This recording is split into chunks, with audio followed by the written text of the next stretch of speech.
The strange thing about hearing someone wish you would disappear is that sometimes, after years of trying to stay, you finally realize they're giving you permission to leave. My name is Michael Carter. I'm 46 years old, born and raised in Colorado. And until 2 years ago, I thought endurance was the same thing as love. I thought if you worked hard enough, stayed patient enough, and sacrificed enough, you could hold a marriage together through almost anything. Looking back now, I can see how wrong I was. The night everything changed didn't begin with an argument. It didn't begin with betrayal or some dramatic confession. It began with laughter. The kind of laughter that sounds harmless until you realize you're the joke. It was a Friday evening in late October. The air outside carried that familiar mountain chill that settles over the Front Range after sunset. Our house glowed with warm light. Music drifted from the living room. Jennifer had invited a few friends over for wine, appetizers, and what she called a relaxing girls' night. I had spent most of the evening in my workshop organizing tools and finishing paperwork for a commercial renovation project my company had recently completed. Around 9 o'clock, I walked back into the house to grab a bottle of water from the kitchen. That's when I heard my name. Funny how one word can stop you in your tracks. I wasn't trying to eavesdrop. I wasn't hiding behind a wall or listening through a door. I simply heard Michael, followed by laughter. The hallway suddenly felt narrower. The hardwood floor seemed colder beneath my feet. I paused. Then I heard Jennifer's voice. Calm, casual, comfortable. The voice she used when she thought she was among people who completely agreed with her. His presence irritates me. Honestly, I wish he'd disappear forever. More laughter followed. Not nervous laughter. Not uncomfortable laughter. Genuine laughter. The kind people share when they think something is funny because they believe it's true. For a moment, everything inside me went quiet. That's the part people don't understand. Real pain doesn't always arrive like a storm. Sometimes it arrives like silence. Complete silence. The music from the living room faded. The hum of the refrigerator disappeared. Even my own breathing seemed distant. I stood there holding the edge of the kitchen counter while those words settled into every corner of my mind. His presence irritates me. I wish he'd disappear forever. 22 years together. 17 years of marriage. Countless mornings. Countless sacrifices. Thousands of ordinary moments that make up a life. Reduced to a sentence. Looking back, I think the hardest part wasn't what she said. It was how easily she said it. Like she'd been carrying those words for years. Like they had become normal. I wish I could tell you I walked into that room and confronted her. I wish I could tell you there was some dramatic scene where everyone froze and realized how cruel those words were. But that's not what happened. Instead, I took my bottle of water and quietly returned to my workshop. Nobody noticed I had been there. Nobody knew I had heard a single word. I sat alone on a stool beside my workbench. The room smelled faintly of sawdust and machine oil. Tools hung neatly on the wall exactly where I had left them. Everything looked normal. Yet nothing felt normal anymore. Because once someone tells you who you are in their life, you have a choice. You can argue with them, or you can believe them. For years, I had been explaining myself, defending myself, trying to earn appreciation that never seemed to arrive. Every promotion she celebrated, I celebrated too. Every challenge she faced, I helped carry. Every dream she pursued, I supported. Somewhere along the way, I became part of the furniture.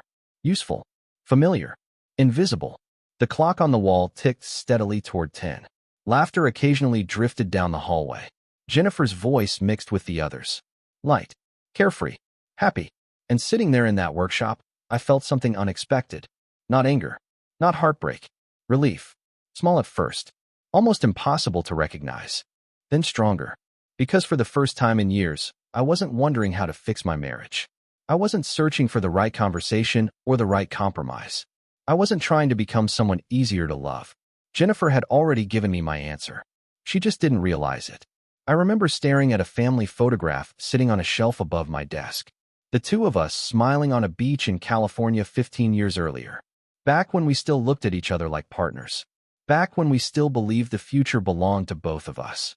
I studied that photograph for a long time. Then I smiled. Not because I was happy, not because I was unhurt, but because at that exact moment, I realized something Jennifer hadn't. If my presence truly irritated her, I knew exactly how to solve that problem. And for the first time in a very long time, I had no intention of staying. The funny thing about becoming invisible is that nobody notices when it starts. There is no announcement. No dramatic moment. No flashing sign telling you that the person you love has slowly stopped seeing you. It happens inch by inch, year by year, until one day you realize you have become part of the background noise of your own life. The morning after Jennifer's gathering, I woke up at 5:30 like I had for most of my adult life. The Colorado sky outside was still dark. A thin layer of frost clung to the backyard fence, turning the woods silver beneath the porch light. I sat at the kitchen table with a cup of black coffee and listened to the house breathe. The refrigerator hummed. The furnace clicked on. Somewhere upstairs, Jennifer was still asleep. Looking back now, I think that morning was the first time I truly saw my life for what it had become. Not because anything was different, because everything was exactly the same. For 20 years, I had built my days around responsibility. My construction company started with a borrowed pickup truck, a used trailer, and more determination than common sense. Back then I took every job I could find. Deck repairs, small remodels, fence installations, anything that kept the lights on. I spent years working 12-hour days under the Colorado sun, saving every dollar I could. When Jennifer wanted to go back to school for an advanced marketing degree, we made it happen. When she landed her first management position, we celebrated.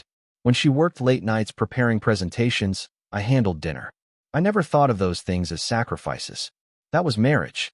Or at least that was what I believed marriage was supposed to be. Somewhere along the way, however, appreciation quietly turned into expectation. Then expectation turned into entitlement. The change was so gradual I almost missed it. Jennifer stopped asking how my day had been. Then she stopped listening when I answered. She stopped sitting beside me during movies. Then she started spending entire evenings scrolling through her phone while I sat across the room. Small things. Harmless things. The kind of things people dismiss because they seem too insignificant to matter. What I failed to understand was that small things are how relationships die. Not all at once. Piece by piece. I remember one company event 3 years earlier. Jennifer had received a major promotion. Hundreds of people filled the ballroom. Crystal chandeliers hung overhead. Everyone was dressed like success. I arrived straight from a job site after changing into the best suit I owned. When I walked over to join her conversation, one of her coworkers asked how we met. Before I could answer, Jennifer laughed and said, "Michael spends most of his time covered in sawdust. He would be lost in this world." Everyone laughed politely, including me. That was what I always did. I laughed, smiled, moved on. But later that night, sitting alone in our driveway, I remember staring through the windshield wondering why the joke had hurt so much. The answer was simple. It was not the joke. It was the truth hiding underneath it. Jennifer had started viewing me as someone separate from her success story. An accessory, a supporting character, someone useful but not important. The coffee in my mug had gone cold before I noticed. Morning sunlight was beginning to creep through the windows. Upstairs, I heard footsteps. Jennifer appeared in the kitchen wearing a gray sweater and carrying her phone. She barely looked up. "Morning," she said. "Morning," I replied. She poured herself coffee, checked a notification, and smiled at something on the screen. Not at me. Not at the home we had built. Just at the little glowing rectangle in her hand. Then she grabbed her purse. "I will be late tonight. Client dinner." "Okay," I said. She nodded and left. The front door closed. The house fell silent again. I stared at the empty doorway for a long moment.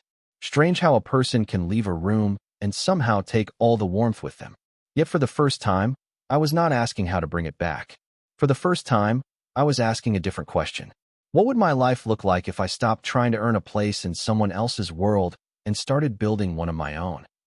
The following weeks felt strangely normal, and that was what made them dangerous. Most people think marriages fall apart during screaming matches or dramatic betrayals. Mine unraveled through ordinary Tuesdays, forgotten conversations, and moments so small they barely seemed worth remembering. Looking back, those moments were everything. A few days after the gathering at our house, Jennifer and I attended a charity fundraiser downtown. The hotel ballroom overlooked the Denver skyline, its glass walls reflecting thousands of city lights against the night sky. I remember adjusting my tie while standing near the entrance, watching executives, investors, and local business owners drift through the room, carrying drinks and exchanging business cards. Jennifer looked perfectly at home there. Confident, polished, effortless. I walked beside her, but it felt like we occupied different worlds. At one point during the evening, A regional director from a marketing firm approached us. He smiled and introduced himself. We shook hands. Then he turned to Jennifer and asked how we knew each other. For a brief second, I thought he was joking. Jennifer laughed before I could answer. "Oh, Michael is my husband," she said. The way she said it felt odd. Not proud. Not affectionate. More like she was explaining an old piece of furniture someone had noticed in the corner of a room. The man smiled politely and nodded. The conversation moved on. Nobody else noticed anything. Yet the feeling stayed with me all night. It was not what she said. It was what she did not say. There was a time when Jennifer introduced me as the man who built things from nothing. The man she believed in. The man who made her feel safe. Somewhere along the road, those words disappeared. A week later, another small crack appeared. I came home after a long day at a renovation site outside Boulder.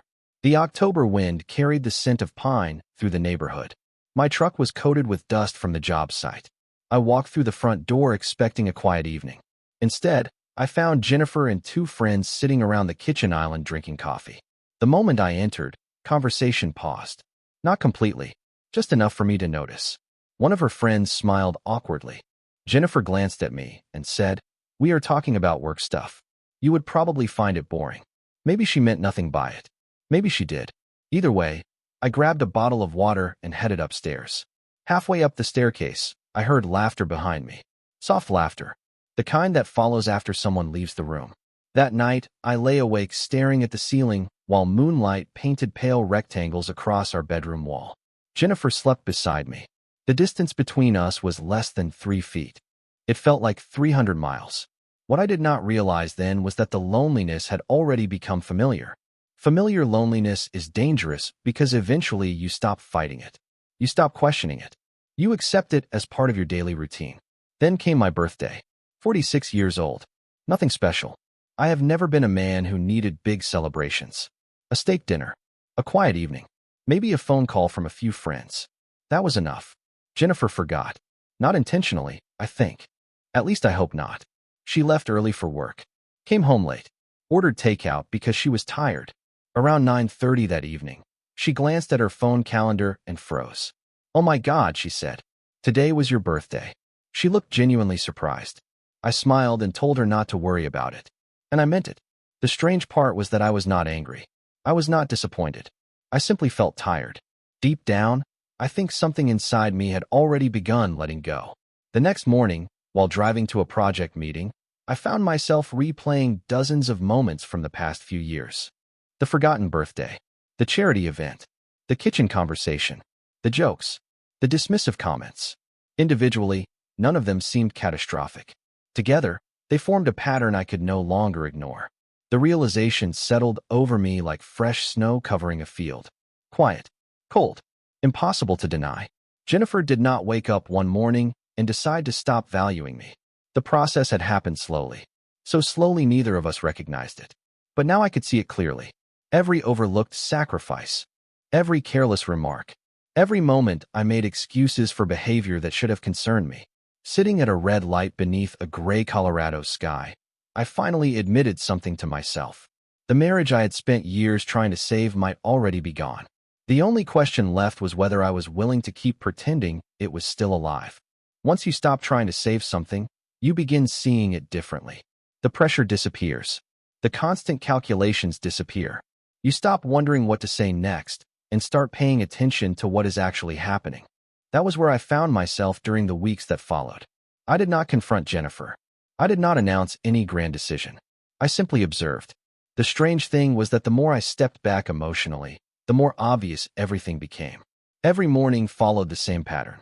I woke before sunrise, made coffee, reviewed project schedules, left for work. Jennifer moved through the house like a visitor passing through a hotel lobby. Polite, efficient, distant. We shared a roof, but very little else. One evening in November, I came home after meeting with a commercial developer in Colorado Springs. The drive back to Denver took nearly 90 minutes. Snow clouds hung low over the highway, turning the sky the color of steel. I remember feeling exhausted. Not physically, emotionally.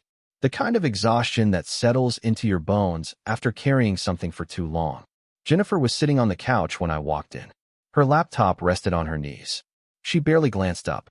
"How was your meeting?" she asked. The question sounded automatic, like a line from a script she had memorized years ago. It went well, I said.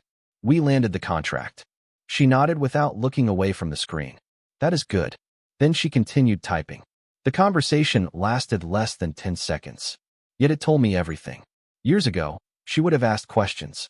She would have wanted details. We would have opened a bottle of wine and celebrated together. Now it felt like informing a receptionist that a package had arrived. That night, after she went upstairs, I sat alone at the kitchen table and opened my laptop. For the first time, I was not researching ways to improve my marriage. I was researching apartments. The realization should have frightened me. Instead, it brought a strange sense of calm. I was not acting impulsively. I was preparing, quietly, carefully, methodically, the same way I approached every major project in my business. A week later, I scheduled a consultation with an attorney named Robert Hayes. His office occupied the 7th floor of a downtown building overlooking the city. Robert was in his early 60s, calm and direct, the kind of man who listened more than he spoke. He spent nearly an hour reviewing my situation. When I finished explaining everything, he leaned back in his chair and folded his hands. "What outcome are you hoping for?" he asked. The question lingered between us.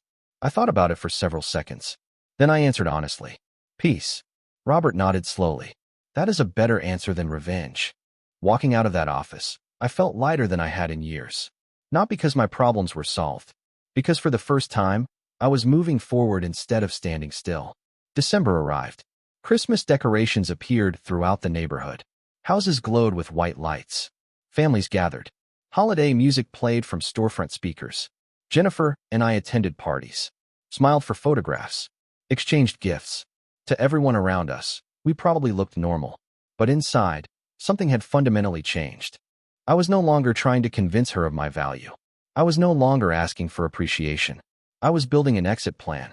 One quiet evening, while Jennifer attended a networking event, I drove across town to view a small furnished apartment. It sat on the 3rd floor of a brick building overlooking a park. Nothing extravagant. 1 bedroom. Clean. Quiet. The property manager handed me a key and allowed me to walk through alone. The apartment smelled faintly of fresh paint. Winter sunlight streamed through the windows. Children played in the distance near a frozen pond. I stood there in complete silence for several minutes. The room was empty, yet somehow it felt more peaceful than the house I had lived in for 17 years. Looking back now, that was the moment the decision became real. Not in the attorney's office. Not after hearing those words months earlier. It happened there, standing alone in a quiet apartment while snow drifted beyond the glass. For the first time, I could see a future that did not depend on someone else's approval. Jennifer still believed everything was exactly the way it had always been. She had no idea that every day, every document, every meeting, and every quiet step was bringing me closer to becoming the one thing she never expected me to be. Gone. The day I left arrived with no thunder, no dramatic confrontation, and no final speech. Most endings are not cinematic. They are quiet. They happen while the rest of the world is busy doing ordinary things. It was a Tuesday morning in early January. The sky over Denver was clear, the kind of sharp winter blue that makes the mountains look close enough to touch. Jennifer left for work at 7:15. She grabbed her coffee, checked her phone, and headed out the front door with the same routine she had followed hundreds of times before. "See you tonight," she said. "See you tonight," I replied. They were the last words we exchanged as husband and wife living under the same roof. I stood by the kitchen window and watched her car disappear down the street. Then I took a slow breath and looked around the house. 17 years. The walls held photographs from vacations, holidays, birthdays, and anniversaries. Smiling faces frozen inside frames. Looking at them felt strange, like flipping through a book whose ending I already knew. By 8 o'clock I was moving. Not emotionally. Logistically. The legal paperwork had already been prepared. Financial accounts had already been separated according to my attorney's guidance. The apartment lease had already been signed. Important documents were already secured. I had spent months preparing for this moment. Not because I wanted revenge, because I wanted clarity. There is a difference. The moving truck arrived shortly after 9. It was smaller than most people would expect. Over the years I had learned that a person needs far less than he thinks. A few pieces of furniture, clothes, personal items, tools, Family keepsakes that belonged to my side of the family. The rest could stay. Every box felt lighter than it should have. By noon, the house looked almost unchanged. That was intentional. I was not trying to create a scene. I was simply stepping out of a life that no longer felt like mine. Before leaving, I walked through each room one final time. The living room where we used to watch movies together. The kitchen where we once planned vacations and dreamed about the future. The backyard where summer barbecues filled the evenings with laughter. Memories lingered everywhere. Some of them were beautiful. That was the hardest part. Not every memory was painful. Not every year was unhappy. The problem was that memories cannot keep a marriage alive.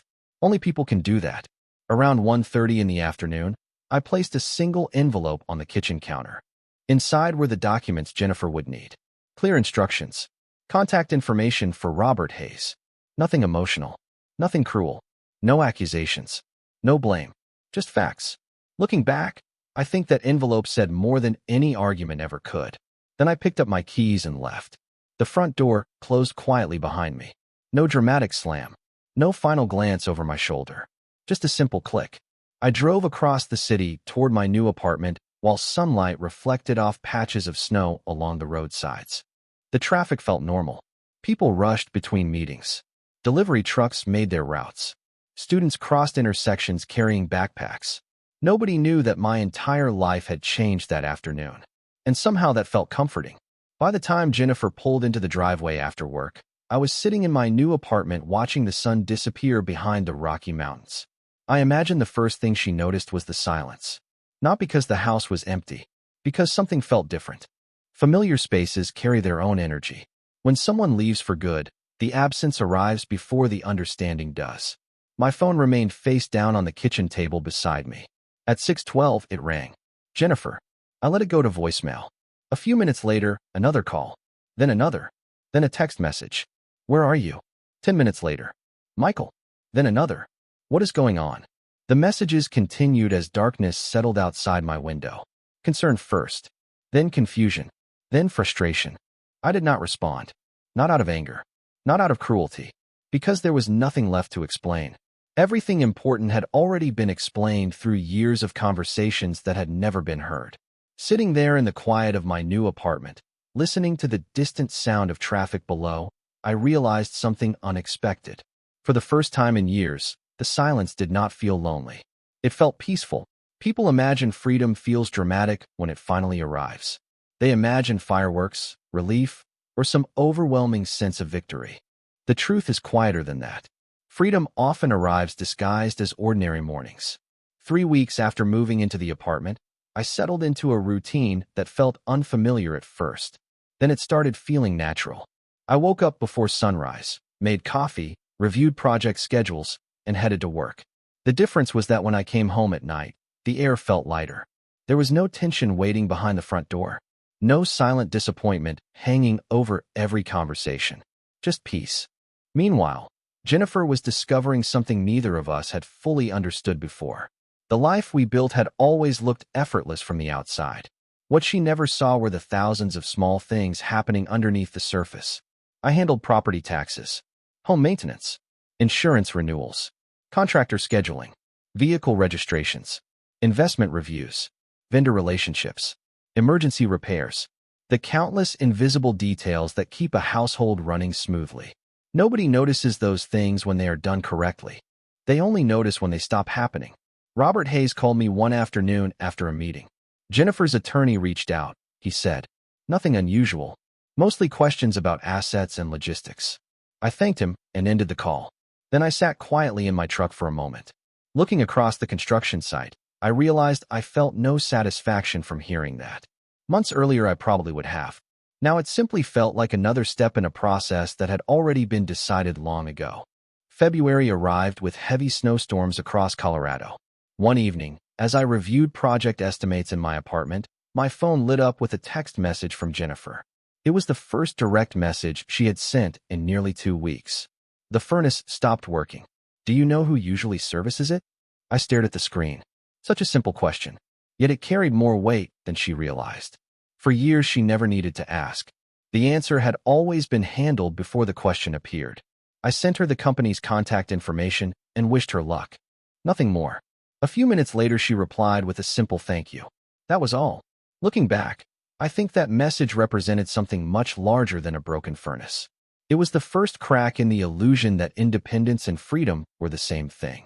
Throughout the following weeks, similar situations appeared. Questions about accounts. Questions about contractors. Questions about documents.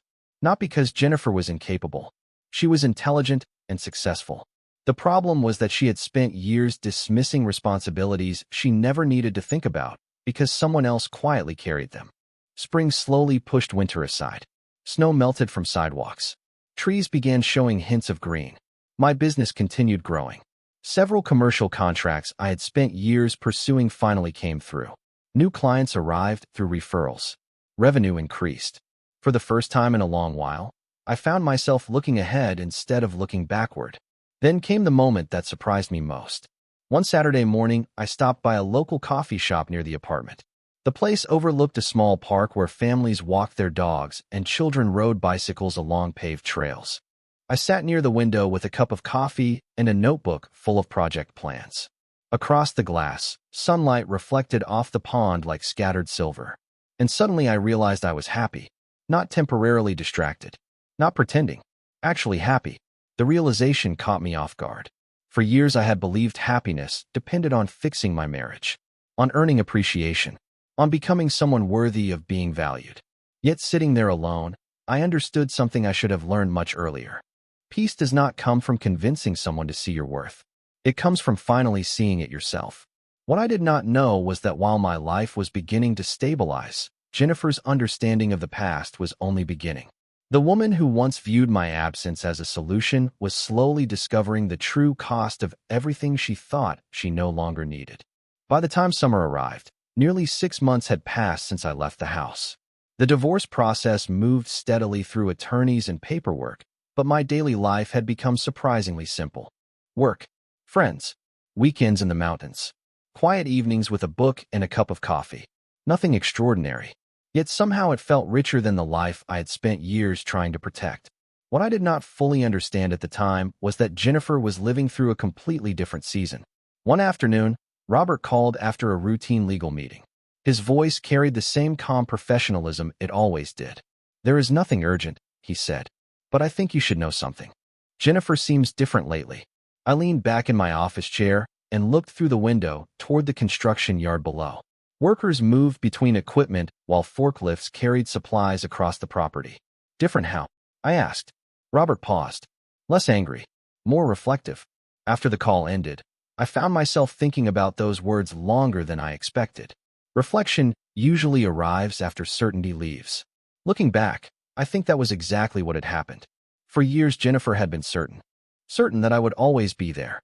Certain that my support would never disappear. Certain that the life around her would continue operating exactly as it always had. Now that certainty was gone, small signs started appearing. A mutual friend mentioned that Jennifer rarely attended social gatherings anymore. Another acquaintance casually mentioned she sold memberships at a country club she barely used. Someone else told me she had stopped hosting dinner parties altogether.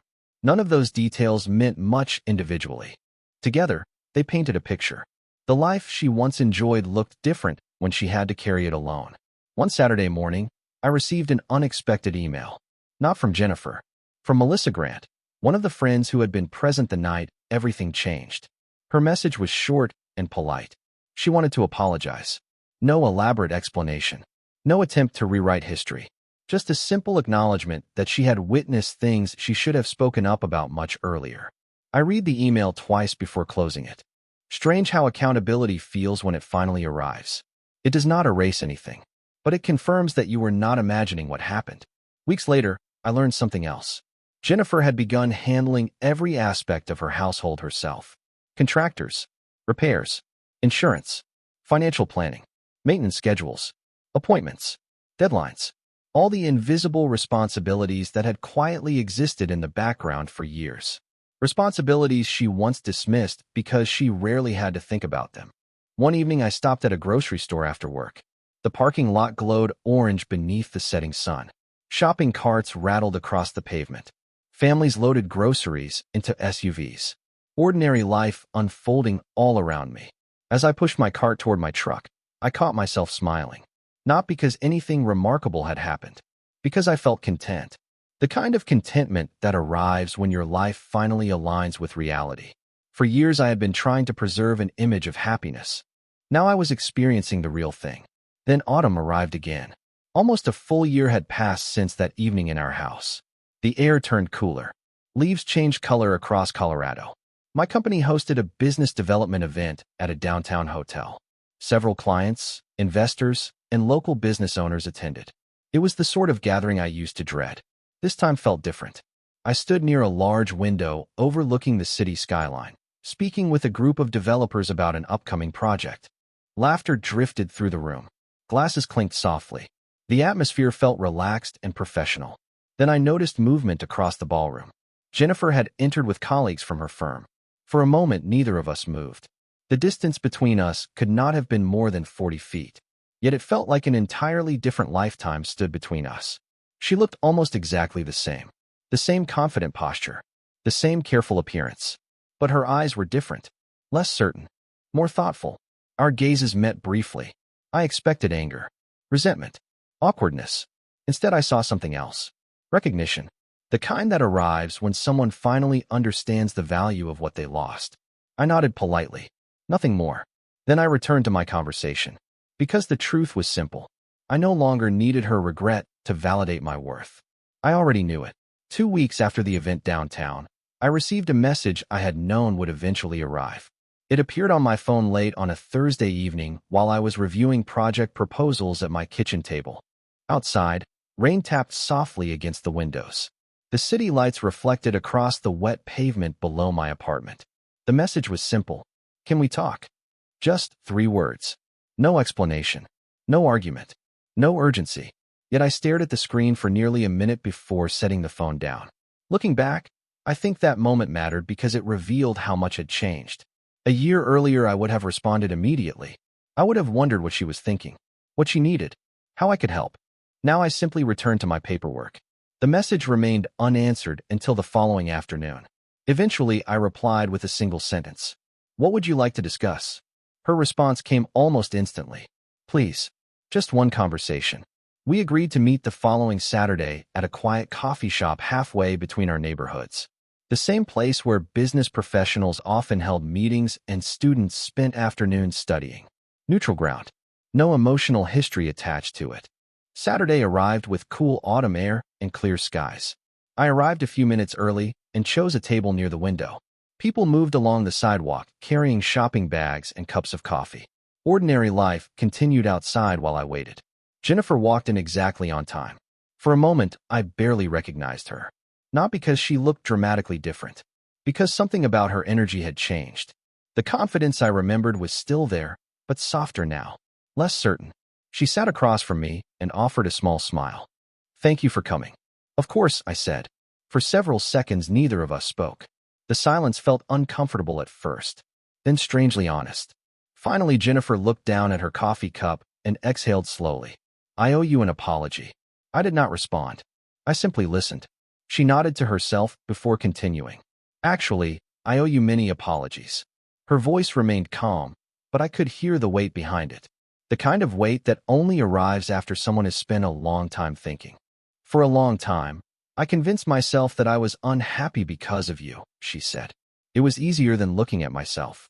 I watched sunlight move across the table between us. Neither of us interrupted the other. After you left, I kept waiting for things to improve, she continued.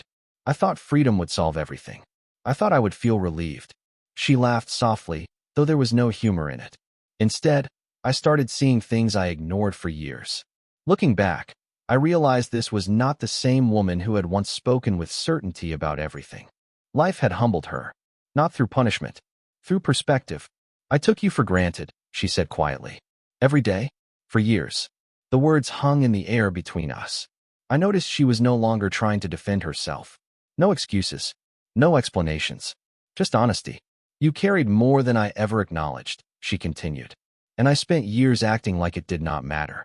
Outside, a bus rolled past the window. A dog pulled its owner down the sidewalk. Somewhere behind us, an espresso machine hissed. Ordinary sounds. Yet the moment felt strangely important. Jennifer looked at me for a long time before speaking again. I miss you, Michael. There it was. The sentence I had known was coming. Not because I was waiting for it. Because regret often follows realization. I miss our life, she said. I miss who we used to be. And if I am honest, I think I realized what I lost long after it was already gone. I nodded slowly. Not because I disagreed. Because I understood exactly what she meant. The hardest truths usually arrive too late to change anything. Jennifer's eyes glistened slightly as she looked away toward the window. I do not expect anything, she said. I just needed you to know that I finally understand. For a moment, neither of us spoke. Then I leaned back in my chair and studied the woman sitting across from me. A year earlier, I might have mistaken her regret for an opportunity to go back. Now I saw it differently. Some lessons are meant to change people, not undo consequences. And for the first time since we sat down, I knew exactly what I needed to say. I looked at Jennifer for a long moment before speaking. The coffee shop remained quiet around us. Conversations drifted from distant tables. Sunlight filtered through the windows. Life continued as though nothing significant was happening. Yet for both of us, this conversation represented the end of a chapter that had taken years to write. I believe you, I said softly. Jennifer lowered her eyes for a moment. Relief and sadness crossed her face at the same time. Thank you, she whispered. I nodded. And I appreciate your honesty. Another silence settled between us. This one felt different. Less painful. More final. Jennifer looked up again. Do you ever think about us? She asked. It was an honest question. The kind people ask when they already fear the answer. I thought carefully before responding. Sometimes, I said, I think about the good years. I think about the life we built. I think about the people we used to be. She smiled faintly. The smile disappeared almost immediately. And? She asked. I looked out the window for a second before answering. And then I remember something important. Her expression tightened slightly. Not from fear. From understanding. Somewhere deep down, she already knew what was coming. A marriage cannot survive on memories alone, I said. It survives when two people continue choosing each other every day. Somewhere along the way, we stopped doing that. Jennifer stared into her coffee. For several seconds, she said nothing. Then she nodded slowly.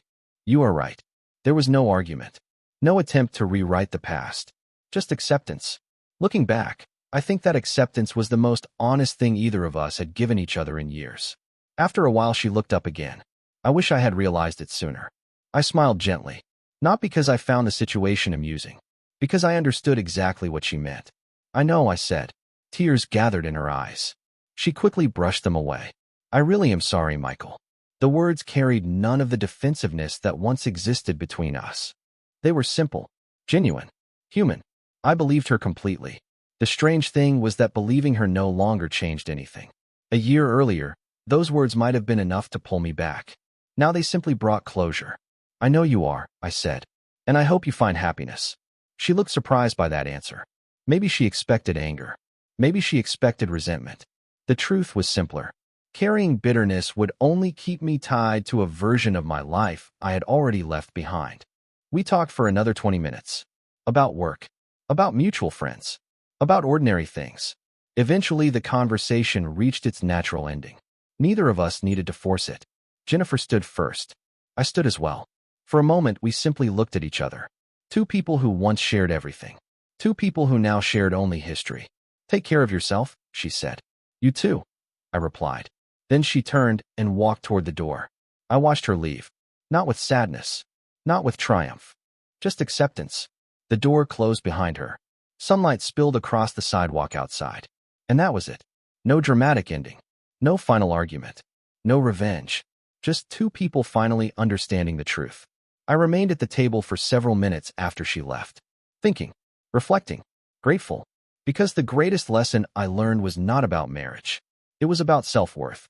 Sometimes the hardest thing a person can do is walk away from a place where they are no longer valued. Sometimes the bravest decision is choosing peace over approval. And sometimes losing the life you thought you wanted creates space for the life you were meant to have. A few months later, the divorce was finalized. Life moved forward. My business continued growing. Friendships deepened. New opportunities appeared. Most importantly, I rediscovered something I had lost years earlier, myself. Looking back now, I do not view that chapter with anger. I view it with gratitude.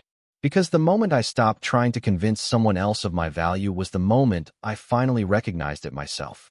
And that made all the difference.